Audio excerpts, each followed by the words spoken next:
तुमको खबर है एक ऐसा झगड़ा है जो सभी लोगों के घर पे आखी जिंदगी होगा और हमारे बाप दादा के जमाने से हेड़ता आ रहा है ये झगड़ा। खाने में क्या बनाया है? इट इज अ यूनिवर्सल झगड़ा in every family of the world. हमारी मम्मी हमको फोन करेगी, क्या बेटा तुमको जम्बा में हूँ खाऊ है? तो हम लोग बोलेंगे क्या मम्मी आज को चटपटेदार खाने की इच्छा हो रही है, पाव भाजी बनाई दो, રીંગણા બટાકાનું શાક રોટલી દાળ ભાત બનાવ્યું है, ઘેર आके जम लेना।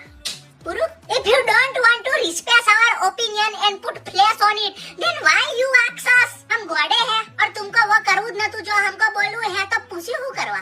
ये गुजराती लोगों में तो मोथाकुट बहु मोटा पाया की है। मम्मी एक तो बધી જ सब्जी लाती है 2 थैले भर के, तो ये रात को पूछो ना कि मम्मी जम्बा में हूँ बनाયું है? कंकोड़ा। एक तो ये साग के नाम किसने पाड़े हैं? कंकोड़ा टिंडोड़ा, साग के नाम है के गाड़? कंकोड़ा। तू कंकोड़ा घेर जतो રહેજે, મેટર ના કરતો, બાકી છૂટું ટિંડોળું મારે।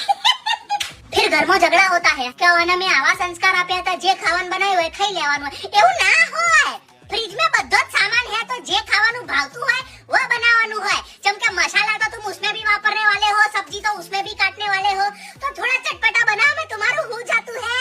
पर ना પછી શાંતિથી मेरे पापा बोलेंगे कि बेटा 20 वर्ष से सहन कर रहा। अरे पर तुम कर रहे हो सहन, मैं हूँ करवा करूँ? Why? I think I should need to get a new baby for me who cook delicious food.